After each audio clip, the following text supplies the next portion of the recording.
Welcome to Surviving Society. In this episode, we're going to be talking about what the actual exhibition is, what it involved, and how it came about. I've got the team with me, so Alex, Désirée, and Cheryl.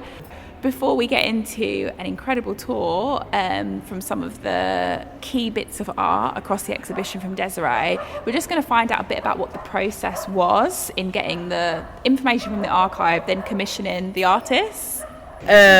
Basically, that's it. It's like, because like I was saying before, I think that the idea of collective action really inspires me. And recognizing that it can't just be one person doing something, it has to be more than me. When I got into the archives and I interpret what I found with words and writing, because that's what I am, I'm a writer, but for me, it needed to be more than me, and it still needs to be more than me. I don't like that it's me, or just, it's not anything that I'm comfortable with really, because that's just who I am. But going into the archives and thinking about the work and thinking about not just, because I interpret stuff with words, some visuals, but mostly words, what other art practice could do with these other stories is what interested me. And that's when we was talking with both Cheryl and Alex, actually, what else can we do? How else can we get more artists to see, more artists of colour to see these stories, and then how can we fund them, and then how we can get the stories out of the archive onto the streets practically. And the only thing that we thought we can think about silences is by inserting that with lived experience, which is what these artists of colour have, in looking at the stories that might come from them, might affect them directly or indirectly. And we don't think that anything like this has happened in this region before on this scale. There is, just to be clear, there's loads of archiving work happening by other community groups, but we don't think it's happened like this, in this particular way before, and bringing these artists together. So that was the initial, it can't just be me, it can't just be my practice, we need more artists. And then there was a commission process. So I should say that this entire exhibition is funded by the National Lottery Heritage Fund. And through that fund, we also then were able to commission 14 artists to do the work that Désirée's described about going into those archives and producing this artwork. We were really mindful of what that commission process would look like, because given Désirée's experiences and some of the other artists that were part of this in the very early days, it can be a very harmful space to be in. The sort of material you might encounter, even the institution itself, can be difficult. So we were mindful that we can't just send 14 artists into the archives and expect them 6 months later to come back with something productive with their full mental health. So what we did, we kind of tried to create this family structure around our artists. We held a series of artist workshops once we'd selected the 14. We had these workshops, and in each one we talked about the difficulties that they might face, drawing from Désirée's experience initially, but then as they started to launch the commissions, experienced it for themselves, we then asked them, well, how is it going? What are you finding? What are the issues, challenges? Amidst that as well, Cheryl, as senior archivist from the archives, was meeting with them on a one-to-one basis, taking them through the documentation, answering any of their questions, trying to find things that thematically would resonate with them. So really the entire team was on board to try and make this as simple a process as possible, and also as safe as an experience as possible, which cannot be guaranteed by any means, but it was really important to us, basically. We weren't an institution commissioning some artists over there to then produce something for us and give us these outputs. It was about stepping them through. And equally, the artists then brought a lot more to it, I think, as a result of that. A lot of heart, a lot of energy, a lot of sensitivity around the material. 6 months later, they then give us, 6 months and a bit for some, they then gave us their final artworks. To be exhibited across the month, and that's where we are now. Just to echo all of what you've said, but I think it's critical that we do have these 14 artists. This is your call to action, Désirée, because although they've uncovered a lot of new stories, some of the stories were a little bit known already, but they had been told in a different way, perhaps by white historians, and the emphasis has been different. It's really important with people with lived experience come along and look at these stories with fresh eyes and actually look at who the players are in these stories. And in some instances, let's tip it right on its head and look at the people who are not even really being talked about. You know, we talk about history often talks about these white saviour people, and then there are people there who are not being spoken about or not even being given names, and what the artists do is they tip all of that on its head, bring their lived experience to the table, really sit with the information. It's a really kind of emotional kind of like process. So the work that they've created is something very, very different than perhaps a regular historian or academic would bring to the table. The other thing is that a few of the artists, they've discovered completely new things, and it's only with that lived experience, connections, perhaps languages that are not English, that you can then set about doing that in-depth research. And we've found out so much more because the right people have been doing the work, and that's why these 14 artists are just so important. I think we should also add that in the initial commission, we were asking for artists not only with lived experience, but those who had some sort of history of engaging in racial justice in various ways, you know, because that can manifest, certainly for artists, in lots of different areas. But it was important that people shared the values of the project, because lived experience is important for all the reasons described. But equally, that's not always enough. The kind of work that we're setting out to do does require an expertise also, and what we mean by expertise isn't necessarily, in fact, is absolutely not academic expertise. That's not what it's about. It's about a relationship with a history of engaging in racial justice. And so that was the other thing that they were bringing too, was that know-how, that knowledge base, coupled with that emotional resonance. That's what leads to the amazing artwork that we have on display now. But yeah, that was a really important aspect too. Yeah. And now Désirée is going to take us on a little tour of the exhibition. What's this building called? This is called the Yorkshire Art Space Persistent Works. Okay. So what we're looking at here in this beautiful big space is beautiful and amazing banners done by Seiko Kinoshita, Japanese artist, multimedia artist, one of our 14 commissioned artists of colour to go into the archives, find something that resonates with them and create some work out of it. I think we talked a little bit about like Saja Hartman and Sven Lindquist and how we negotiate gaps and what we mean by gaps and our fascination with those gaps. So with this and with Seiko's approach to her own commission, these are these beautiful floaty banners that are about a train that was commissioned in the Japanese government commissioned. I think she said it was about 5 trains all over England to be made, and there was one of these trains was made in Sheffield, and it was sent to Japan in 1822, I think it was, but let me verify that.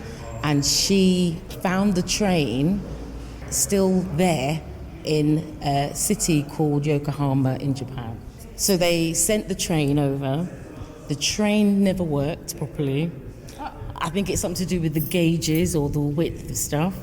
And Seiko's idea, which I thought was beautiful, is that there's a Japanese saying that the thing that demands the most attention, you know, like the naughty kid gets the most attention. So we see this as our little naughty kid train that didn't quite work, but for that reason it's in pristine condition from the 1820s that's now just sat there in Yokohama. So what the banners are of Visuals. The visuals are of the, as you can see, the actual blueprints of the train. So that says 1871. So that's the, so I got my dates wrong. So that's the actual blueprint of the train that she's Enlarged it. So Yeah. to be clear, the Japanese government commissioned Yeah. a train to be made in Sheffield. Yes. Because they had heard on the block that Sheffield was the place to be making the trains. Well, what they did, from Seiko tells me, that they commissioned 5 trains. So they commissioned one, like say in Birmingham, or one that might be, somewhere else. And then they did one in Sheffield, and Sheffield is the only one left. Sheffield is the only one standing because it was kept in such pristine condition. What's so interesting about this, what's getting me really excited, is because we're talking about a time where at the height of the British Industrial Revolution. Right, and, exactly. And at the height of the British Industrial Revolution, Japan, Yeah. a country which people don't really know that much about at this stage in Britain, are Right. like, actually, can we come and make some stuff here? Yeah. Because your industry, quote unquote Right. industry, is so powerful. Yeah. And the fact that Japan, at this point, as you're saying, is thinking about its industrialization. So as you can see on some of the banners, she's also, the exhibition itself for this, Seiko's exhibition, is called Train Across the Sea, because they built embankments especially to put the trains along.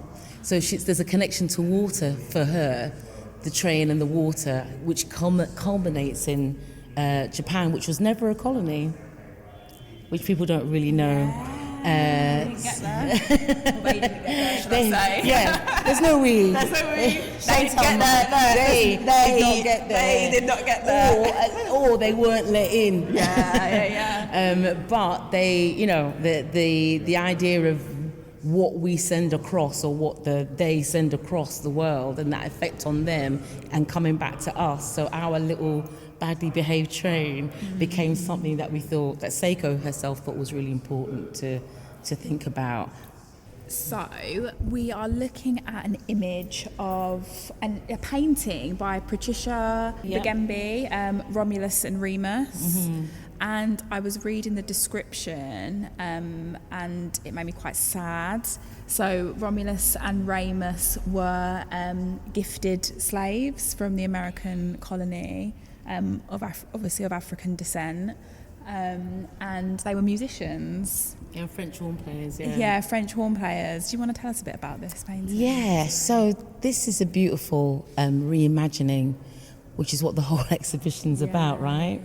By Patricia Bugembe, and I just love her work. I love all of her work. You can see it's part collage, beautiful colours, and the story of Romulus and Remus is very interesting. So in Rotherham, which is not far from here, there's a house called Wentworth Wood House, which is apparently bigger than Buckingham Palace and was the seat of one of our prime ministers a very long time ago. And as you know, with stately homes, they're an ecosystem, aren't they? And we try to get into the ecosystem of that house. So Romulus and Remus, they were gifted to Lady Wentworth. Now, Romulus and Remus, we think were about 16 at the time, and they were gifted to her for some great kindness that one of them did for the governor of New Hampshire, because at that time, remember, the US was a British colony. So there was a lot of people of colour literally being traded around. But when they got here, we're not quite sure why she wanted French horn players. They were meant to be astounding musicians, and I had a little, I'm a bit of a nerd, so I went mental on what's the significance of the French horn. It's that big round one, and it's to do with battle and announcement, and she could get announced with every room she went into. But Romulus and Remus weren't enslaved here, because I've seen records of them being paid. And from the look of the records, which we hold in Sheffield Archives, they are being paid quite a lot compared to other people, other services that are being delivered, like the egg lady, the milk person, the person delivering whatever, the farmers, the tenants. They're not bad. And what we do know about them, because they were ensconced in the London house, but as with rich people with lots of houses, they travelled. So they went everywhere with the Wentworths. And so we know very little, but we do know one of them died early and gifted his horn to the other one. And one of the other ones, each was a friend of, I've forgotten his name, coal merchant in London. So, and he has a blue plaque actually. I think he's got a blue plaque in Wimbledon. I'll have to look that up. But what we're demonstrating here is a Georgian community of colour engaging with each other. And I suppose the real word here is community, isn't it? When you go into the archives, people think of the one person, and they don't have family, and they don't, it's like a very Highlander approach to, there can only be one, when actually we're talking about a black and brown Georgian community that's been very active and based in the north. So on one hand, it is sad, but they were lauded when they were here, and for us, what they mean is this is the recovery, right? So this is why I wrote it as story. This is what happened, recovery. This is what it means. Can I ask a question? Yeah. You wrote these, didn't you? I did. When I'm reading them, I can hear your voice. And I like some of the It's a really good thing, and I can hear some of the colloquialisms as well, and I really like that way of writing. Yeah. For example, Romulus and Remus, written as having outstanding music ability, were boys. Let's never forget that. By the touching of the brown-stained ledgers, we see not only them, their enforced journey from enslavement to working as footmen, to marriages, deaths, children, and friendship, but community. I think that's it's just a beautiful way of writing it, and I could hear, the humanity behind it as well. Because I guess we'll talk a little bit later about archives, but how do we, as oppressed peoples, although we are a global majority, but how do we, living here, engage with the violence of the archive? How do we recover some of that? And we recover some of that by engaging with the work from a lived experience, I think. I don't know how else you could do it, really. This piece of artwork is actually audio. He was our poet laureate, Otis Mensah. And the story that struck him was about two enslaved people called Sanadi and Mamadi. And they were, we think, one of them was definitely from the Gambia, but we're not sure where the other one was from. And his poem in response to the story is called The African Instruction. So in 1820, a Quaker woman called Hannah Killam decides that she needs more help in her colonizing of the Gambia, and she goes and buys Sanadi and Mamadi in London to help her with her colonization stroke missionary work back in Africa. They are there to help her learn Wolof, apparently. And they live in Sheffield, all three of them, for a few years. So this is a Sheffield Quaker Yes. who's can you Africans Went come down and help to- me? yeah. Get some people Yeah. to come help me. I need to learn the language in order to make my missionary work more effective. Okay. Which is why I was like, missionary stroke colonizing work more effective. Interesting. So then she goes and buys their freedom. So this is where we think about language being important. She doesn't buy them, she buys their freedom, and then brings them back up to Sheffield, where they live together for, we think, about 2-3 years. And then she decides to take them back home, where they rebelled in a big way and left Farasa. Listen, they were playing the long game. They were playing the long game. So, but there's there's quite a lot of writing by certain societies that are like, go Hannah, go, and what they want her to do is to go back and, as I say, civilize the country, and what Otis has done is to rethink that whole thing, and to it's not even that hard, is it? It's such a stupid story that you're like, what the heck is going on here? And it's because it's about church, and he's comes from church, Otis, so it resonated in that way with her doing that missionary work and being a Quaker. But also, like, who are Mamadi and Sanadi? What did they think? And Sanadi has a dream and he tells it to somebody, and Otis reimagines that dream and interprets that dream in one of his pieces. But they go home and they try to do things in Killam's way, and they can't.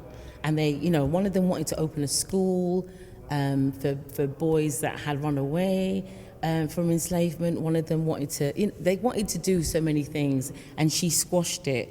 And so I think one of them suffered from drink, because it's a huge, like we're now thinking about trauma in that way, but thinking about trauma back then, they didn't, did they? Especially not for black people, and especially not for African people.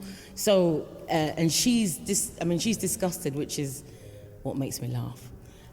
She doesn't like the fact that they dance. Don't like dancing. No. Don't like dancing, don't like them gyrating, don't like whatever, just, what do you mean? And she's repulsed by them. And there's, she writes about them being wild and fierce and a kind of lawless fury. And in the end, they both just left her. They rebelled. Yeah. Good. Yeah. Malcolm X came to Sheffield. Yeah. Can we talk about that? Yeah, we can, yeah. So Malcolm then came to Sheffield. Now, Sheffield was considered a very radical place, a very radical working class place. And a lot of radicals came to Sheffield, like Malcolm X, Frederick Douglass. We're thinking Ida B. Wells, maybe, but she got to Hull, so we're like, that's not too far, let's try and dig her out.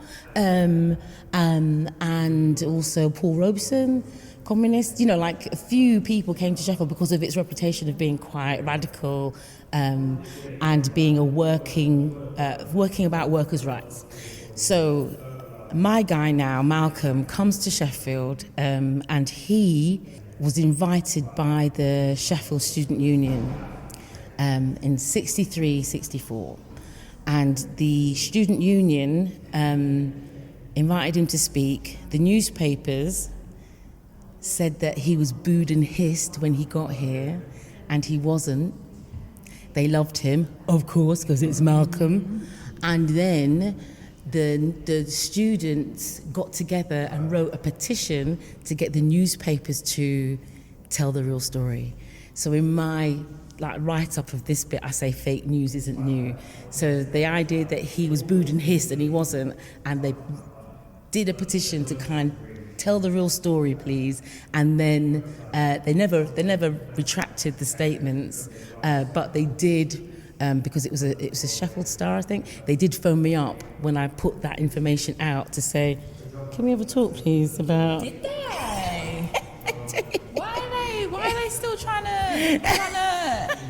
Yeah, they did.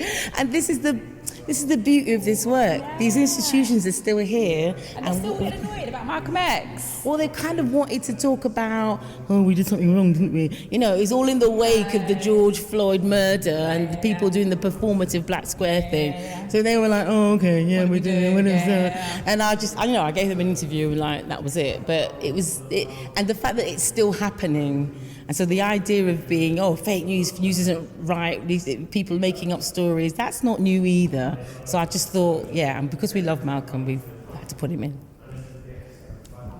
So this is by a shadow puppeteer called Cole Morris. And he reimagines the story of Joe Phillips. Now this is, we wanted to do stuff that was pre-Windrush because often people think that that's the only time when people of colour arrived. So we wanted to do it before, but he found a story in the archives about a man called Joe Phillips who, over a period of 7 or 8 years, he was a steel worker. He collected scrap steel, scrap metal, and made his own boat because he wanted to go home, Jamaican. And there's part of that, he wanted to go home, he wanted to travel the world, he wanted to go home. And part of it is, you think about, this is something to do with mental health, isn't it? So this man collects scraps from work to make his own boat in the canal, and he thinks he's going to do it, and it actually sank a few times. So you do think about that, but actually what Cole Morris has done is he's reimagined what the journey would be if Joe managed to take it. So he's taken Joe home. So that feels like it's not just that we're based on trauma, but also that we are reimagining ourselves as doing the things that we really wanted to do. So Cole, being like a young artist, of course there's a Kraken in there. He's also researched 1971 when he tried to launch his boat. He researched what else was happening in 1971. So one of the things that happened in 71 was a Japanese soldier was found on an island that had been on the island since the Second World War. So he's put him in there. There's also Joe, who he found out more about. Joe wanted to be a filmmaker on the moors. He wanted to make westerns. I don't quite understand the connection between western films and the black diaspora of a certain age. I don't know why they love them, don't they? It's like country music, they love them. I know. That's probably why. But anyway. This is just for listeners, Cole is an absolute genius. This puppeteer work is this is outstanding. This is incredible. So on display here we have the film and we have some of the original puppets that he's made, which are just beautiful, intricate paperwork. Yeah, and they actually move, and it's what he's used, yeah.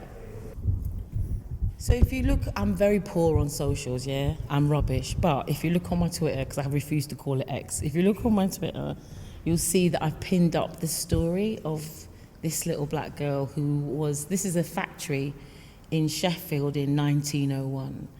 And this is a BFI free film, so Michelin. So the kid them are working in the factory still in 1901 or not yet? No, they're out there. Yeah, they're out. But, well, actually, some of them are, anyway. Some of them are in, but not as young as that. Yeah. But this is a Michelin Kenyan film. You know those old black and white films of factory workers and coal miners leaving their place of work? Michelin Kenyan were early filmmakers who would film people and then charge them to see themselves on screen. It was a grift, right? So they would charge them to see them. And back in the early days of cinema, people seeing themselves would have been amazing. But anyway, so BFI's free films, you have a look, and they've got some free films that you can look at, and a lot of Michelin Kenyan films. And there is this little black girl in 1901. Now, if you see her picture, she don't look happy. She's evidently both black parents. What is she doing there? How did she get there? Where is she going? Where is she now? And knowing that about Sheffield in 1901, I was like, right, there's got to be more. Yeah. There's got to be more. Look at her. There's got to be more. So she kicked off the whole thing in a way. And who was she? Do we know? We don't. And that's why I say that it's kind of who's haunting who here, because actually I've looked for baptismal records, I've looked at burials, marriages, deaths, I've looked at maps to see, because this factory no longer exists. Was it near an orphanage? Was it near a school? If you look at the BFI footage, which is just of people coming out of a factory, but also of a whole heap of children. So it's like they got the children to come and just run up and down in front of the factory.